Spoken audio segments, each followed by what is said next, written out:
यो सुन्नुस् त। हामी केही पछाडि पर्यौं केही समय, एउटा औपनिवेशिक युगको कारणले, अर्को सामन्ती प्रथाको कारणले। हाम्रोमा कस्तो कस्तो उल्टो बुद्धिका शासकहरू आए। आहा, क्या मिठो ओलीको बोली। पहिलो पटक सुन्ने हो भने त महाकसम आई लभ यु केपी बा नै भनिदिउँ जस्तो लाग्छ। तर यो विगत भनेको कहिले? 1 वर्ष, 5 वर्ष, 10 वर्ष, 30 वर्ष, 70 वर्ष, कतिपयले विगतमा त यी पनि 2 पटक प्रधानमन्त्री भएकै थिए। गणतन्त्र आएपछि सबैभन्दा बढी अवधिको शक्तिशाली कार्यकारी अधिकारमा बसेको व्यक्ति यिनै हुन्। पटक पटक प्रधानमन्त्री भइसकेकाहरू लाजै नमानी विगतका शासकको उल्टो बुद्धिले नेपालमा विकास हुन सकेन भन्छन्। अनि यो शासक भनेको चाहिँ को रहेछ फेरि? निमुखा वर्ग वा सुकुम्बासी वर्ग वा सीमान्तकृत वर्ग वा 80 लाख वैदेशिक रोजगारमा गएका वर्ग वा गिरीबन्धुमा घोप्ला गर्ने वर्ग? अनि कसको कारण देश पछाडि पर्यो? नेपालमा 2046 यता सबैभन्दा उल्टो मन्दबुद्धि अनि पटमूर्ख प्रधानमन्त्री वा राजा को? त्यसैले यो ओलीको जोक मात्र हो। उल्टो बुद्धि भएका शासकहरू बरु अहिले छन्, किनभने राष्ट्रिय हितमा काम गर्ने कुलमानहरू धपाइन्छ। बालेन धपाउन र भ्रष्टाचारीको हितमा काम गर्न कालो सूचीमा रहेका कार्यकारी प्रमुखलाई महानगरमा ल्याइन्छ। गिरीबन्धुको फाइल दबाउन भुटानी शरणार्थीसँग मिलेर सत्ता चलाइन्छ। आफ्नो हनुमान त्रिवीमा ल्याउन भएका भिसीलाई खेदाइन्छ।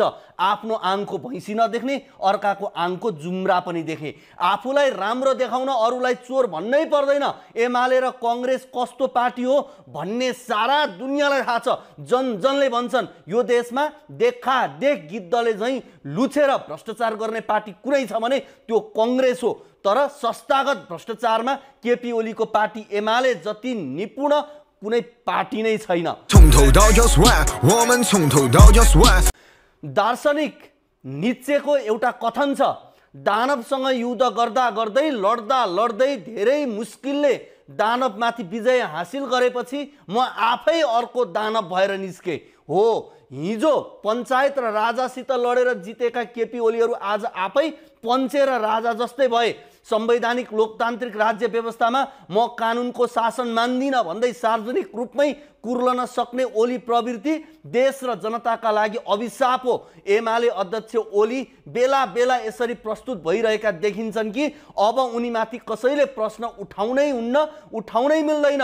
जसले उठाउँछ ऊ सजायको भागीदार हुन्छ।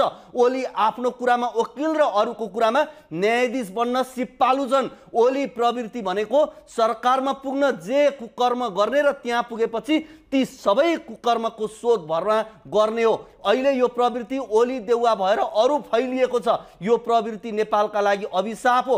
यसले न नेपाल समृद्ध हुन्छ न नेपाली सुखी हुन्छन्। यसबाट हुने भनेको नेपालको बर्बादी मात्रै हो। हेर्नुस् त, यो देशका नेताले थर फेरे, गाडी फेरे, घर फेरे, किडनी फेरे, गलैँचा फेरे, आस्था र स्वाभिमान फेरे, नियत र औकात फेरे, जवाबदेहिता र वफादारी फेरे, तर जनताले मत फेरेनन्। जस्तोसुकै प्रतिकूल परिस्थितिमा कन्यादान छोडेर मतदानको लाइनमा उभिए। जनता जहिल्यै यिनकै लहलैमा लागे। त्यसैले यिनीहरू मातिए। देश बनाउन मत मार्फत म्यानेजर बनाएका नेताहरू पैसाको हिसाब राख्ने खजान्ची भन्दा माथि उठेनन्। नारामा 3 करोड जनताको व्यवस्थापन गर्ने संकल्प गरे पनि परिवार र झोला बोक्नेहरूको स्वार्थ समूह उनीहरू माथि हावी बन्दै गयो। दलहरूले चुनावमा मतदाता रिजाउन ल्याएको घोषणा पत्र हेर्दा नै थाहा हुन्छ नेपालमा हुनुपर्ने र गर्नुपर्ने काम केही बाँकी छैन। तर आर्यघाटसम्म फैलिएको व्यभिचारको जालोप्रति कसैको ध्यान गएको छैन। अहिले सबैभन्दा बढी नेपालीको भिड हेर्नु पर्यो भने विमानस्थल जानुपर्छ। त्यसैले युवाहरू विक्षिप्त बन्दै गएका छन्।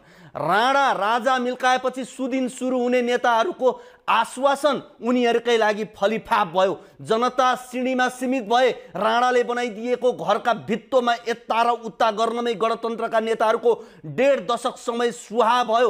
विगत 35 वर्षदेखि विश्व राजनीतिमा थुप्रै राजनीतिक खेलाडी फेरिए। सतहमा देखिएका कुनै नेता त्यसबेला राजनीतिक रिङभित्र थिएनन्।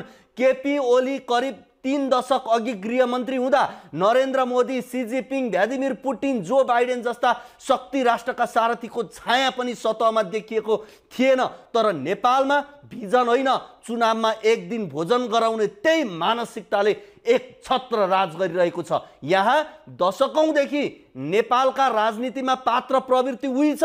70 माथिका नेताबाट देशको भविष्य खोज्नुपर्ने विडम्बनापूर्ण नियतिको पात्र बन्न नेपाली जनता बाध्य छन्। बरु 5 पटक बिना उपलब्धिको मुलुकको कार्यकारी बनिसकेका शेरबहादुर देउवा 6औं पटक प्रधानमन्त्री बन्नका लागि घिस्रिरहेका छन्, त्यो पनि घिसिपिटी गर्दै।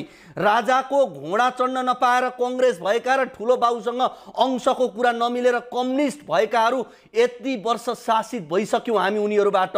छिमेकीको काँक्रो चोर्न जाँदा थाक्रोले कोरेको घोचेको घाउको खतलाई राणा र पञ्चेले हानेको गोली भन्दा पत्याइदिनु परेको छ। अनि अहिले आफ्नो असक्षमता लुकाउन ओलीले विगतका शासकको उल्टो बुद्धिले नेपाल पछि पर्यो भन्दा पनि हामीले पत्याइदिनु पर्ने। राजनीतिक आन्दोलनपछि जन्मिएको निराशाको शिकार भएको पुस्ता विदेशमा श्रम बेचिरहेको छ। ऊ आफ्नो देशको राजनीतिक नेतृत्वप्रति घृणा बमन गरिरहन्छ। अब यहाँ एउटा गम्भीर प्रश्न उठेको छ, जनताको आशालाई सम्बोधन गर्न नसक्ने राजनीतिक शक्तिको नेतृत्वमा के देश गोलबन्द हुन सम्भव छ?